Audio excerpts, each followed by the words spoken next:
The galaxy voted to banish Earth. Humanity didn't wait to be told.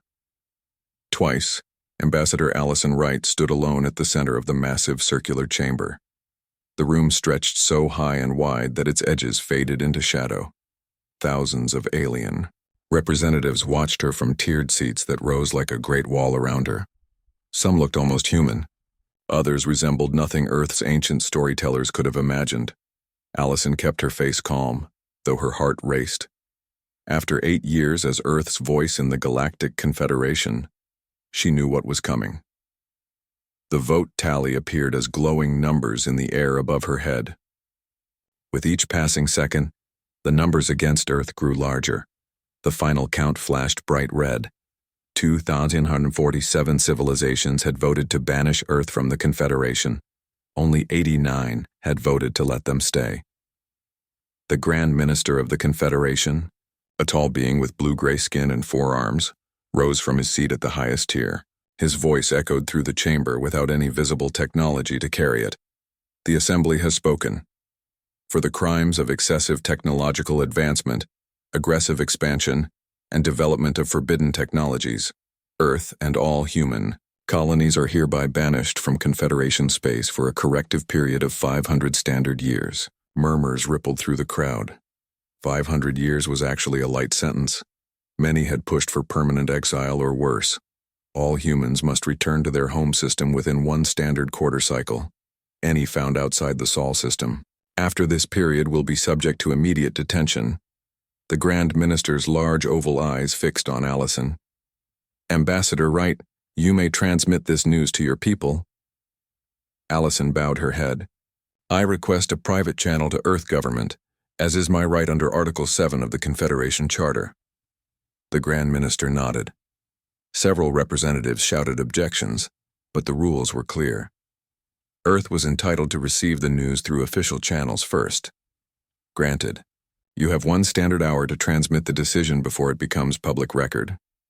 Allison walked with measured steps from the chamber. Only when the massive doors closed behind her did she allow herself a small smile. The Confederation had just made the exact mistake Earth had been preparing for. In her private chamber, Allison activated her secure terminal and entered a series of codes that would look like standard diplomatic protocols to any watching eyes. In reality, they contained a single message: Exodus confirmed. Earth had known this day might come for decades. The warning signs had been there from the moment humans joined the Confederation and discovered how fearful these ancient civilizations were of rapid change and innovation. Most species in the Confederation evolved and developed technology over millions of years. Humanity's leap from primitive technology to space travel in less than 10,000 years terrified them. The reply from Earth came almost instantly. Understood. Phase 1 initiated. Return as scheduled. Across 27 human colonies in Confederation, space-encrypted messages arrived simultaneously. Within minutes, carefully planned evacuation protocols began. On the surface, humans appeared to be preparing for an orderly return to Earth. Behind the scenes, something very different was happening. 3 days later, Allison boarded her diplomatic vessel for the journey back to Earth. Several Confederation observers came aboard to assist with her return journey. In reality, they were there to ensure she actually went to Earth. Allison welcomed them with perfect diplomatic courtesy. As her ship left the Confederation capital world of Zandari, Prime, Allison gazed out at the glittering expanse of the galaxy. The Confederation controlled nearly 1/3 of the Milky Way, having expanded slowly and cautiously over 12,000 years. Earth had been its newest member, admitted only after centuries of observation. Now humanity was being cast out, and the Confederation had no idea what they had just set in motion. Back on Earth, Stephen Miller stood before the United Nations Security Council in the underground chamber beneath New York City. As Director of Global Operations, he had just been granted emergency powers to coordinate humanity's response to the banishment. Ladies and gentlemen, we've prepared for this possibility since we first encountered the Confederation, Miller said. The room was completely secure, swept for any alien monitoring technology every hour. Operation Exodus is now active. Screens around the room displayed real-time data from across the solar system and beyond. Massive ships that had been disguised as mining platforms and orbital habitats were now revealing their true purpose. From Mars to the moons of Jupiter, from the asteroid belt to the Kuiper region, humanity's escape vessels were powering up. Admiral Paul Johnson, head of Earth's Defense Forces, stepped forward. "We have 90 days before the quarantine goes into full effect. Phase 1 is already underway at all off-world colonies. The evacuation ships are receiving refugees now." On the main screen, footage showed human settlements across Confederation space. To casual observers, it appeared that people were packing up and preparing to return to Earth. In reality, for every transport that visibly departed for Sol, 3 more slipped away silently, following carefully plotted courses to avoid detection. "What about Earth itself?" asked the representative from India. Miller nodded to Dr. Elena Rodriguez, who headed the Planetary Evacuation Committee. "The plan requires 30 days to evacuate the first wave. Critical personnel, specialized workers, and their families," Elena explained. "Phase 2 will require another 40 days for the general population. We've been preparing people for years through the global emergency response drills. Most citizens already have their evacuation assignments." The African Union representative raised his hand. "And those who wish to stay?" A heavy silence fell over the room. They had all known this question would come. "Earth will remain habitable," Miller said quietly. "Those who choose to stay can do so. The Confederation's quarantine will allow supplies in, just not people out. But I must emphasize, we don't know how the Confederation might change their approach in the future. We cannot guarantee the safety of anyone who remains." Estimates suggested that perhaps 3 to 5% of the population would refuse to leave, despite years of subtle preparation through media, education, and cultural shifts designed to make humanity ready for this moment. In orbit above Earth, the first evacuation ships began to reveal themselves. Massive vessels, each capable of carrying hundreds of thousands of people, emerged from hidden lunar bases and disguised orbital platforms. Smaller shuttles began ferrying the first wave of evacuees. The Confederation had observation posts throughout the solar system, but they were focused on preventing humans from leaving Sol, not on tracking the movements within the system itself. And humanity had become very good at hiding their true activities from alien eyes. In her diplomatic vessel, now halfway back to Earth, Ambassador Wright received encrypted updates. Phase 1 was proceeding even faster than expected. The colony on Proxima Centauri had already completed its evacuation, leaving behind only automated systems and carefully crafted evidence of a population in the process of preparing to return to Earth. Allison looked at the Confederation observers on her ship, who were completely unaware of what was happening. The aliens believed they were punishing humanity by confining them to a single star system. They didn't understand that humanity had spent years mapping uncharted regions of the galaxy. They didn't know about the secret fleets, the hidden stockpiles, or the coordinates of habitable worlds beyond Confederation space. Most importantly, they didn't realize that humanity had no intention of accepting banishment. Earth wouldn't wait to be told twice. They were already gone. The galaxy voted to banish Earth. Humanity didn't wait to be told. Twice Commander Eric Russell watched the last group of civilians board his ship, the Pioneer's Dream. The massive vessel had been disguised as an atmospheric processing station, in orbit around Proxima Centauri 4 for the past 15 years. Now its true purpose was clear to everyone involved in the evacuation. "Status report," Eric said to his second-in-command, Linda Perry. Linda checked her tablet. "All civilians accounted for. The last mining equipment and critical technology has been loaded. Automated systems are in place and programmed to make it look like we're still packing up for another week." Eric nodded. Similar scenes were playing out across all 27 human colonies. The Exodus plan was working with remarkable precision. Years of drills and preparation were paying off.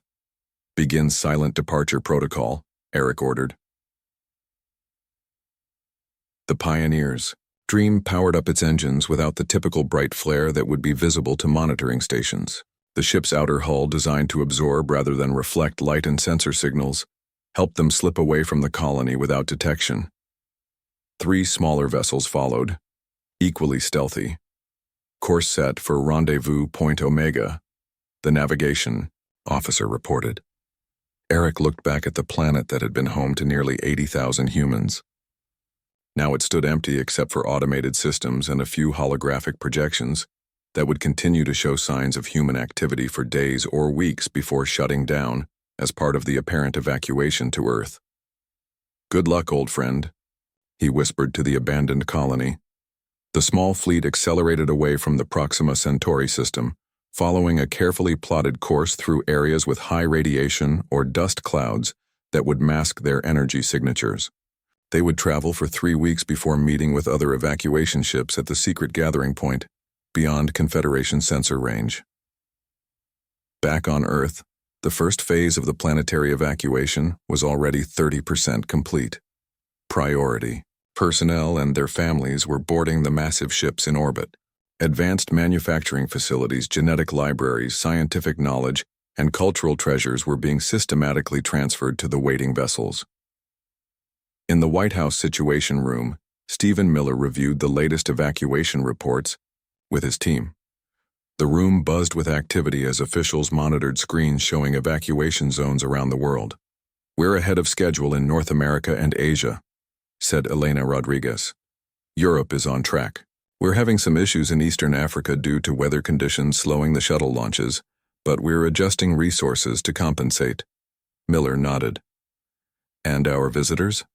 "The Confederation observers are exactly where we want them," said Admiral Johnson. "They're monitoring the space around Sol system to make sure we're not trying to leave. They have no idea we're actually evacuating the planet." The plan was working because of its sheer audacity.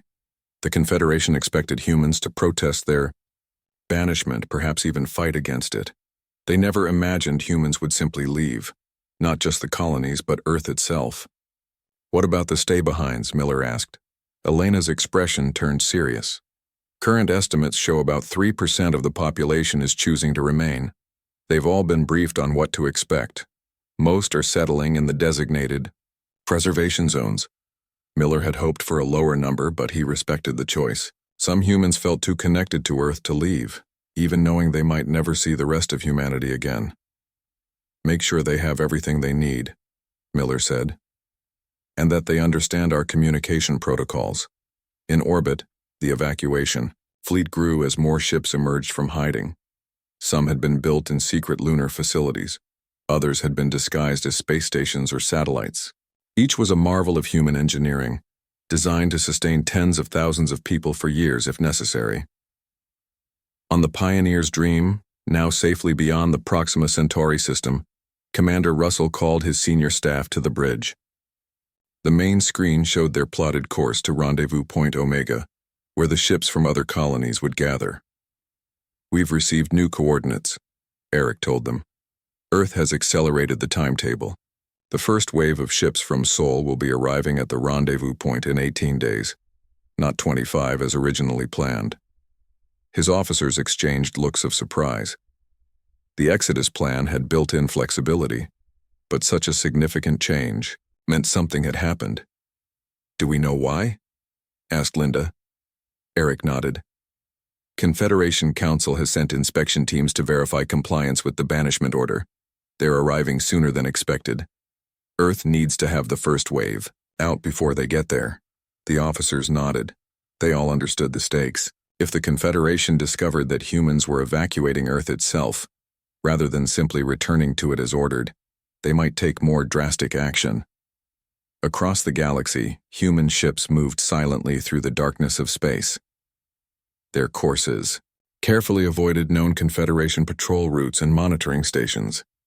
The vessels maintained strict communication silence, except for necessary encrypted bursts sent through quantum channels that the Confederation hadn't yet discovered. On Earth, Director Miller attended a special session of the United Nations Security Council. The meeting took place deep underground, safe from any possible observation. "We need to accelerate Phase 2, Miller told the assembled leaders. "Confederation inspection teams will enter the Sol system in 12 days. The representative from China spoke up. Our region is ready to begin general population evacuation immediately. One by one, the other representatives confirmed their readiness. Despite the accelerated timeline, the plan was still workable. The years of preparation through disaster readiness drills were proving invaluable. In her quarters on the diplomatic vessel now approaching Earth, Ambassador Wright reviewed the latest updates. The first wave of Earth's evacuation was nearly complete. The colonies were already empty, though the Confederation hadn't realized it yet. Her ship would arrive in the Sol system tomorrow. The Confederation observers aboard were still completely unaware of what was happening. They believed they were escorting Earth's disgraced ambassador home to a planet preparing to accept its punishment. Allison smiled to herself. By the time the Confederation realized what was happening, humanity would be gone, scattered to the far reaches of unexplored space, beyond their reach. In the depths of uncharted space, far from any Confederation presence, automated beacons had already begun activating. They marked the path to regions humanity had secretly explored over decades, systems with habitable worlds, valuable resources, and no competing civilizations. As Commander Russell's fleet continued its journey to the rendezvous point, one of his officers brought him a message from Earth. "Sir, we've received the coordinates for New Haven." Eric studied the star chart that appeared on his screen. It showed a G-type star similar to Earth's sun, with multiple planets in stable orbits. The third planet was marked as their primary destination. "Our new home," Eric said quietly.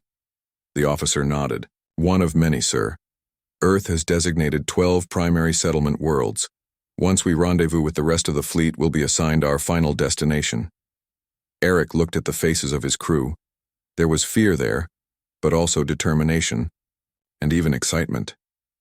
Humanity was setting out on the greatest migration in its history, perhaps in the history of all intelligent life.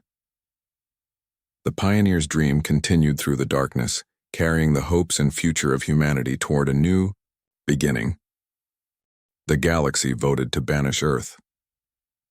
Humanity didn't wait to be told. Twice Confederation Inspector Zakatal stepped off his ship onto Earth soil. The tall, gray-skinned alien had 4 arms and large oval eyes that took in everything around him. This was his first visit to the human homeworld. He had expected crowds, noise, and resistance. Instead, he found an eerie quiet.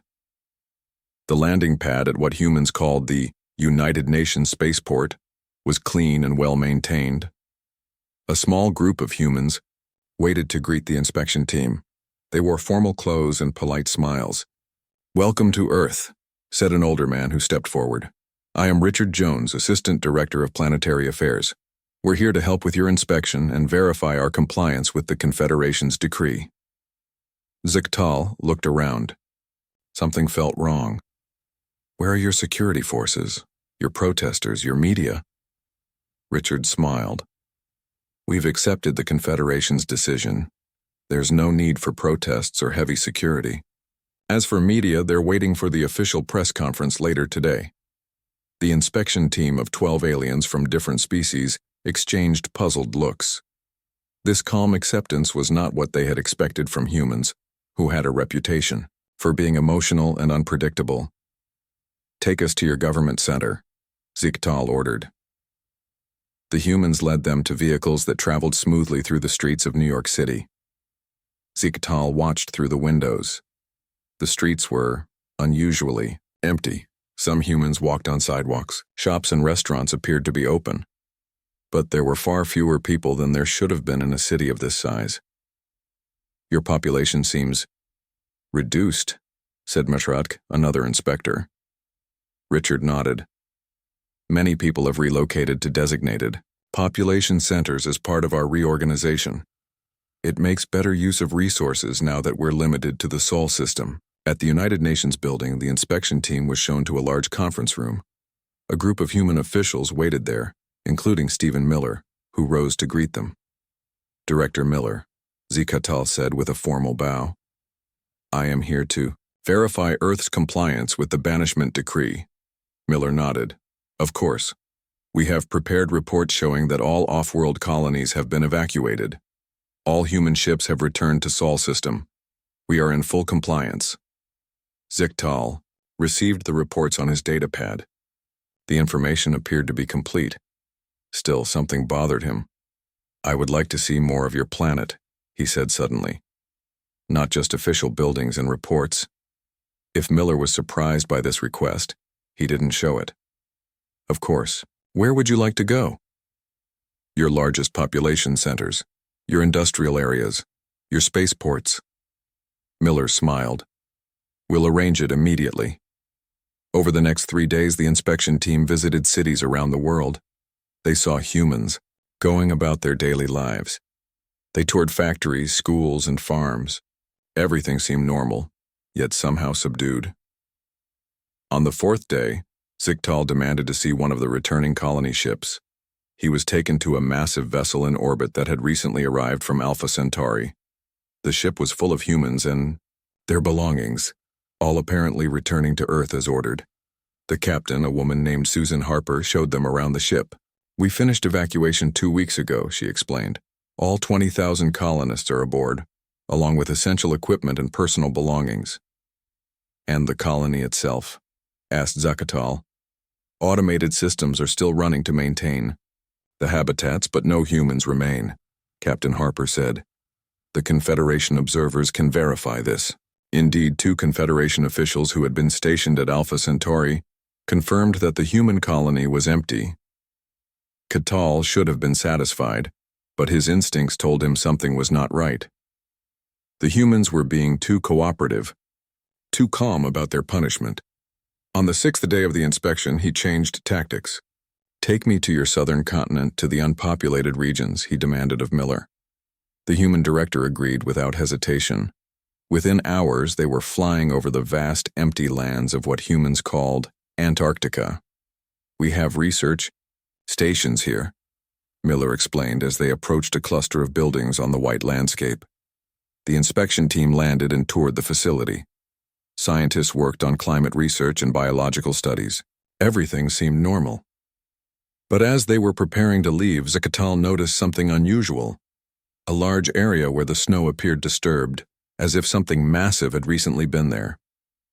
"What was in this location?" he asked sharply. Scientist answered without hesitation. "That was the site of our temporary quantum research facility. It was dismantled last month when we ended those programs to comply with Confederation technology restrictions." The answer was too smooth, too ready. Zichtal was now certain the humans were hiding something. Back in orbit, he called an emergency meeting of his inspection team. "Something is not right," he told them. "The humans are hiding something." "But what?" asked Murat. "Our scans show they have indeed returned to their home system. The colonies are empty. They appear to be in compliance." "Appears is the key word," Zichtal said. "I want deep scans of the entire planet. Population centers, ocean floors, polar regions, everything." For 2 days, the inspection ship conducted intensive scans of Earth. The results were puzzling. The human population was indeed much smaller than expected. Only about 500 million people registered on their scans, not the 11 billion that should have been there. When confronted with this discrepancy, Miller had an explanation ready. "We've consolidated our population into efficient living centers," he said. "Many people are in underground habitats or shielded regions that your scanners may not penetrate easily." But Zichtal was not convinced. He ordered his team to scan the entire Sol system. The results were even more disturbing. They found humans on Earth, the Moon, Mars, and several space stations, but nowhere near the numbers there should have been. "Where are your people, Director Miller?" Zichtal demanded in their next meeting. "Where are the billions missing from our scans?" Miller's face remained calm. "I assure you, Inspector, we are in full compliance with the Confederation's decree. All humans have returned to the Sol system as ordered." Zichtal slammed all 4 of his hands on the table. "Stop lying. Billions of humans are missing." Miller looked at him for a long moment, then sighed. "Very well. Perhaps it's time for the truth." He touched a control on his wrist device. The wall behind him changed to reveal a hidden screen. It appeared a single message. "We respect your decision to banish us from galactic society. We have complied by removing ourselves entirely. Earth is now a monument, preserved for whoever wishes to claim it.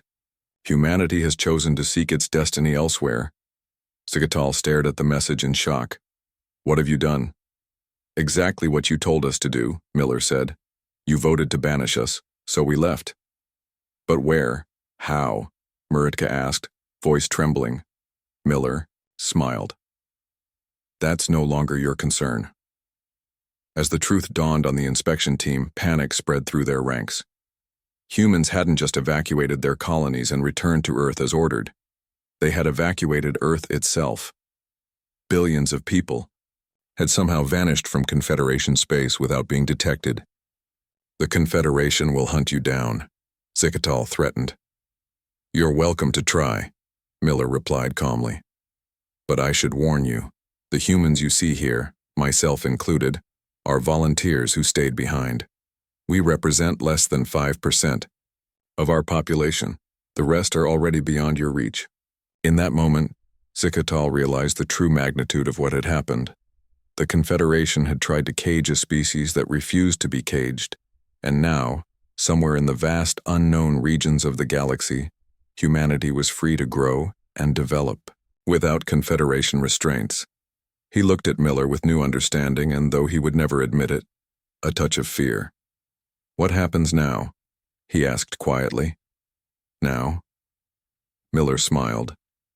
Now you can tell the Confederation that their banishment order has been fulfilled. Earth is staying right where it is. The galaxy voted to banish Earth. Humanity didn't wait to be told. Twice Fleet Admiral Kate Wells stood on the observation deck of the massive colony ship Determination. The huge window gave her a perfect view of what would become humanity's first, truly independent stellar construction. The massive ring-shaped habitat called Haven slowly took shape as thousands of construction drones swarmed around its frame. The structure orbited a stable yellow star similar to Earth's sun, in a system far from Confederation space. Impressive, isn't it? Said Chief Engineer Sam Foster as he joined her at the window. 6 months of work and we're already ahead of schedule. Kate nodded. 3 years had passed since the exodus from Earth. In that time, humanity had accomplished what many thought impossible. They had successfully relocated over 10 billion people to new homes across what they now called the Free Territories, a vast region of previously unexplored space. How soon until the first section is habitable? Kate asked. 2 weeks, Sam replied. We can start moving people from the ships into permanent housing. The farms are already producing food. Basic manufacturing is operational. Kate felt a surge of pride. Haven was just one of many similar projects underway across dozens of star systems. The exodus had been challenging but remarkably successful. Nearly 97% of humanity had been evacuated before the Confederation realized what was happening.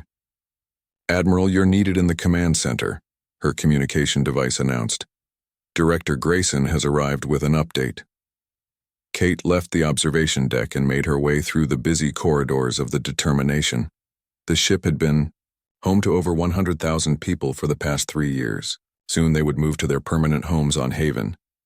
In the command center, Alan Grayson, Director of Intelligence for the newly formed Human Alliance, waited with several other officials. His face was serious. What's happened? Kate asked. As she entered, Alan activated the main display screen. Our long-range scouts have detected Confederation vessels at the edge of the Free Territories. They're searching for us. The screen showed sensor readings of several large ships moving in a search pattern through a region of space about 20 light-years from their current location. How many ships? Kate asked. 17 that we've confirmed, Alan replied. And more seem to be joining the search every month. The room fell silent. Everyone knew this moment would come eventually. The Confederation would not simply accept that humanity had vanished. Are they close to finding any of our settlements? Asked. Sam Allen shook his head. Not yet. They're still searching the regions closest to Confederation space. They don't seem to have figured out how far we've gone. Kate studied the display. We knew they would look for us. The question is, what do they want? Reconciliation or retribution? My sources suggest division within the Confederation, Alan said. Some species are furious that we escaped their punishment. Others are worried about what we might be developing out here without their oversight. And a few seem to regret the banishment vote entirely. Kate thought about the implications. The Human Alliance now included 43 star systems. Most were still in the early stages of development, with people living on ships or small outposts, while larger habitats were built. They were vulnerable, spread thin across too much space. We need to accelerate the defense grid, she said finally. If they find us before we're ready, we could lose everything. The defense grid was an ambitious project, a network of automated sensor stations and weapons platforms designed to give early warning and protection against potential Confederation aggression. I'll divert more resources to the project, Sam said. But we're already working at maximum capacity on the habitats.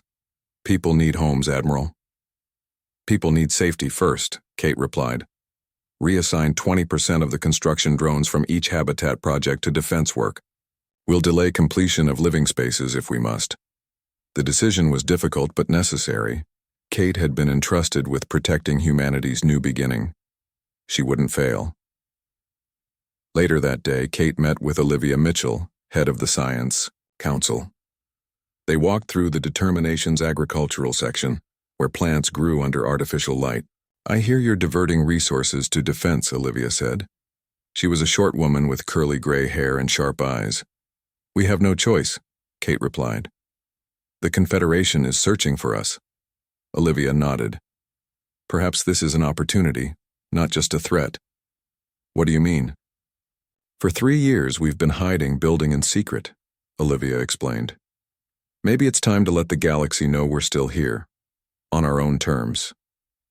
Kate looked at her with surprise.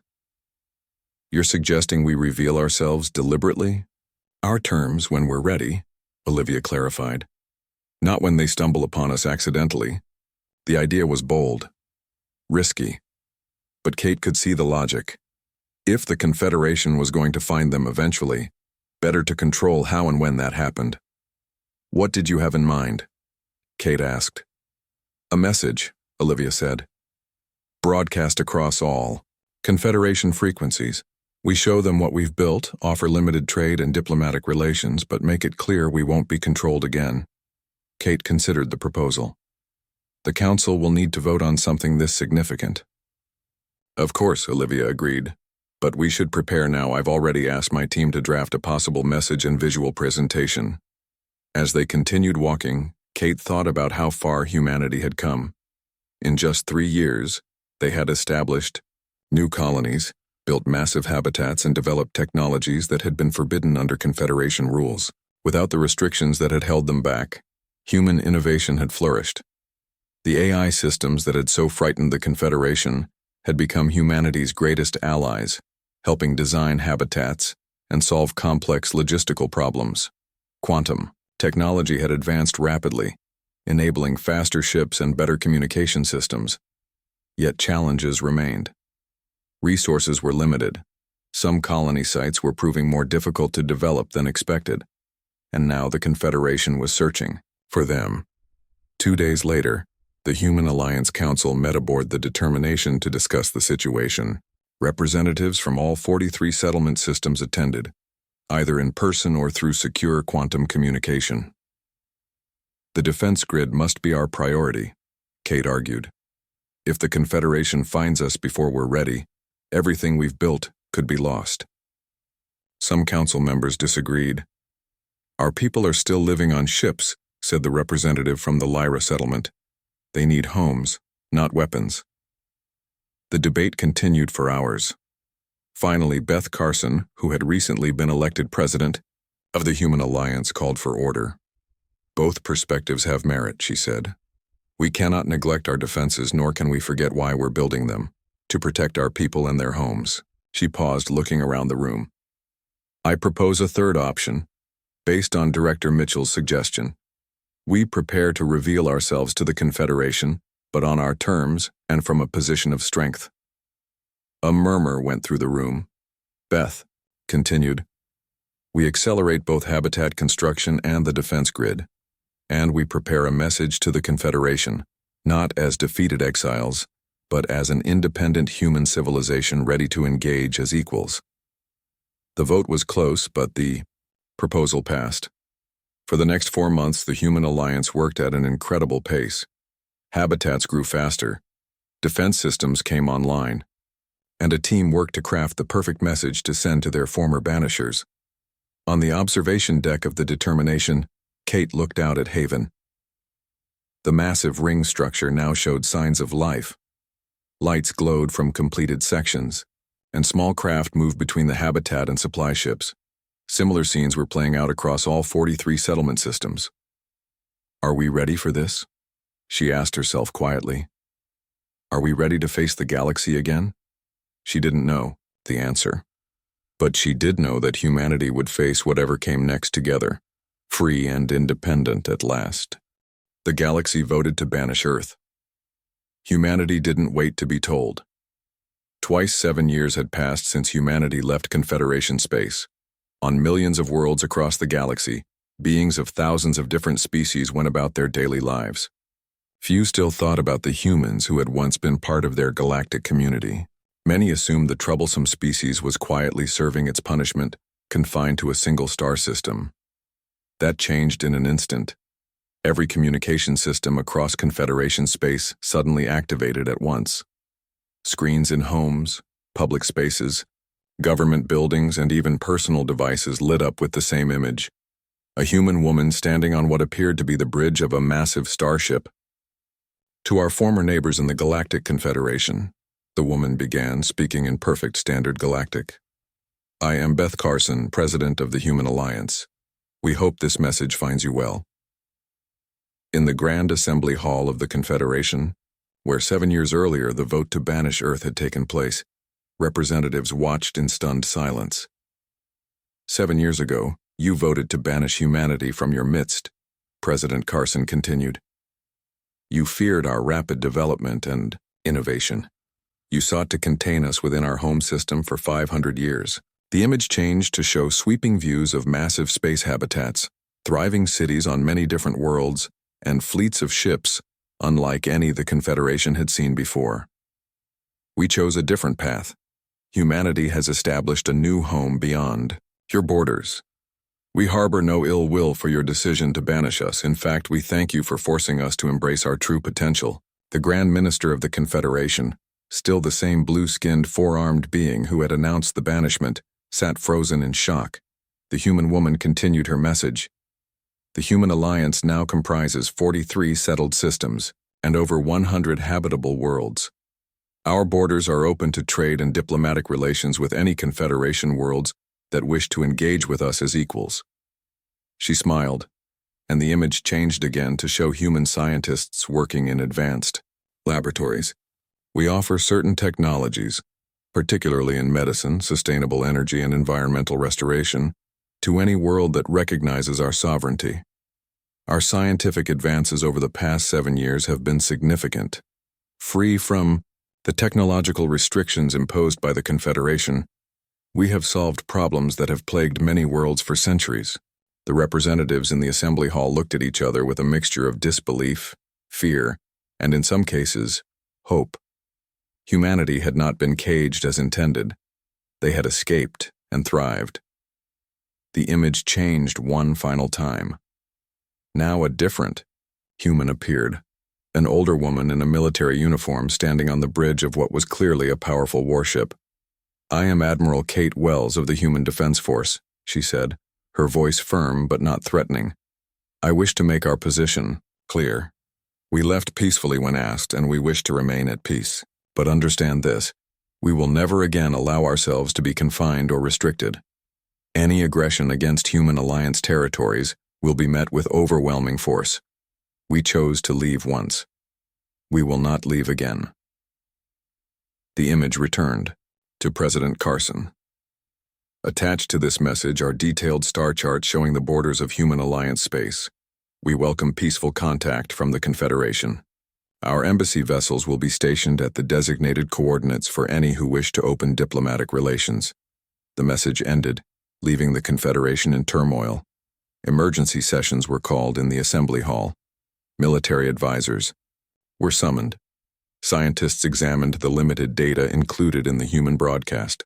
The Grand Minister addressed the assembled representatives. This is unprecedented. The humans have not only escaped our punishment, they have established an independent civilization beyond our borders in just 7 years. How is this possible? Demanded the representative from Xerilia. How could they build so much so quickly? A science advisor stepped forward. The technological advancements visible in their message suggest they have been developing without restrictions. The artificial intelligence systems that we banned, they appear to be using them extensively. Their construction methods show signs of quantum engineering that far exceeds our current capabilities. Are they a threat? Asked another representative. The military advisor spoke carefully. Based on what little we can see in their message, their defensive and offensive capabilities are substantial. They have built in 7 years what would take most Confederation species centuries. Across the floor, a representative from one of the smaller worlds stood up.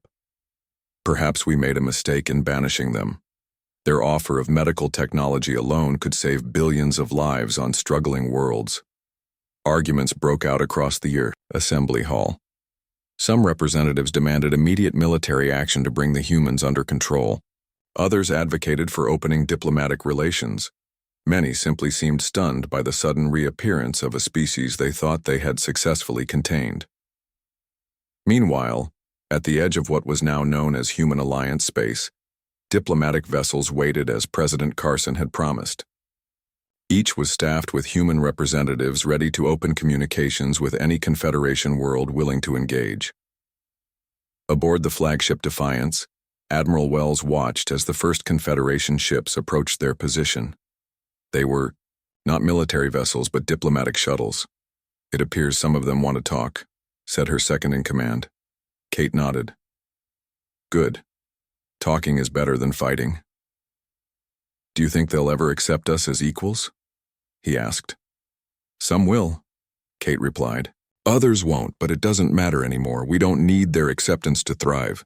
She looked at the display showing the vast expanse of Human Alliance territory, a region nearly 1/3 the size of the Confederation itself, developed in just 7 years through human ingenuity, determination, and the freedom to innovate, without restrictions.